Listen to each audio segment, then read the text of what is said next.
Santal, I'm here with producer Rob. Doing some tests tonight, Rob. Doing good, Dave. We are going to conquer our technology and make our show go out across the world again. Again, yeah. I'll Rob tell you, has Dave, I got to be honest with you. I'm really excited about getting together with us on Saturday because we have a lot to talk about. Man, there's been so much going on in the government and a lot of liberal whinings and stuff like that. oh man, we got Tesla's burning. We got a lot to put out there tomorrow, so we'll be on at about 9 o'clock in the morning after we do flapjacks and bacon. Yep. So Looking I think forward to it. tomorrow's gonna be a fun show, Rob, because producer Paige and I are today. We've got a really good show set up for a lot of the current events. But her take on stuff and your take is different, and then we kind of mix it up. And so I think we get a really good mix of what's going on. But I'm excited. Right now in Oregon, we got this big to taboo about the track and the transgender athlete playing in girls sports again, and it's lighting up the internet. It's lighting up everywhere. We got that to talk about. Doge to talk about. There's lawsuits, lawfare happening everywhere. And the secret tomorrow is we're going to go back to 1960, I believe, when Dwight D. Eisenhower was president of the United States, and he warned at that time, Rob, about the enemy within, the deep state. And he was very concerned about that, almost more than the Russians. And that was he was the president during most of the Cold War. So that all came out through the JFK release of all that stuff. So crazy stuff. You know what's coming out, and we kind of thought it would politics makes for strange bedfellows, and there's been a lot of bedfellows, I guess, going on in the past 8 years. It's gonna be interesting to see how some of this stuff shakes out.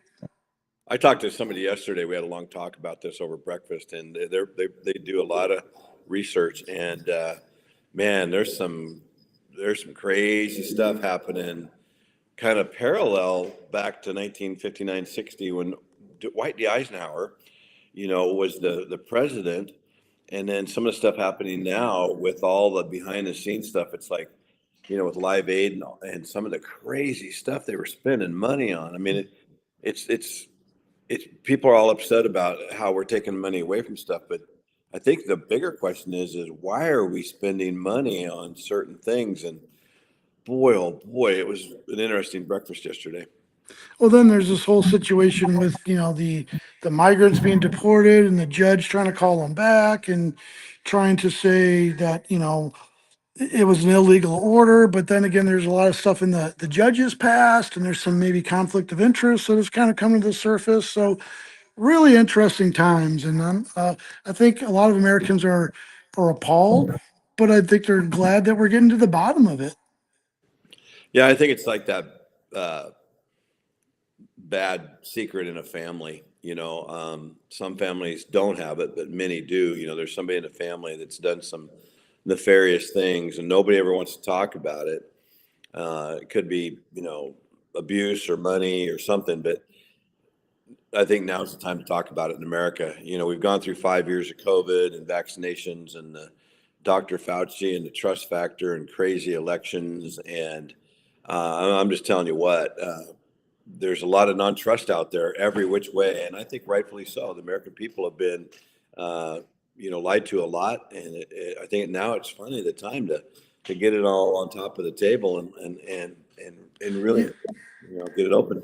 One thing that really kind of strikes me is that, in America, there is a unified movement.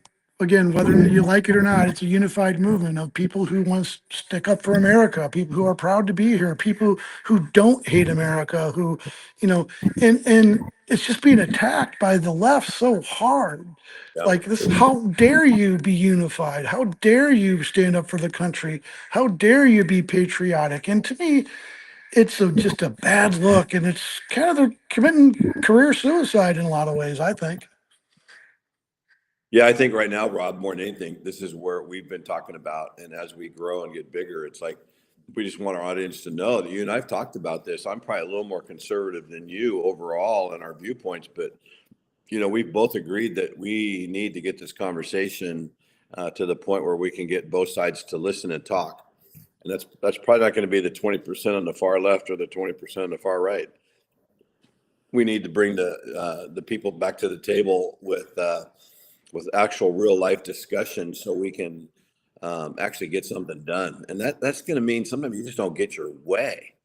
I think right now our country's like a bunch of, 6th, 7th grade kids that just have to have their way.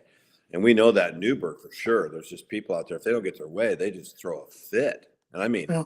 but when adults throw a fit, it's different than a little kid. When adults throw a fit, they start doing lawsuits and It's embarrassing. they go to school board meetings and just scream their lungs out and they Yeah, attack it's people. embarrassing. It's embarrassing. It really is. Or they cancel people. I still am baffled by the We have a lot- Yeah, I was gonna say we have a lot to talk about this week, and I'm actually on the in sick bay today. I just took a sick day. I'm not feeling all that well, so I'm gonna go home and rest and get ready for our big show tomorrow morning. Sounds good, man. Yeah, you definitely got to get feeling better. But I tell you what, I want to get us set up on the Restream because we can have guests and do a lot of interviews and really grow the show. This is what we always try to do: grow the show. Yeah. StandTallWithDaveBrown.com. Producer Rob. Rob, you are amazing. Love you, Dave. See you, listeners. Bye, Ghana. Bye, everybody. Bye, Ghana.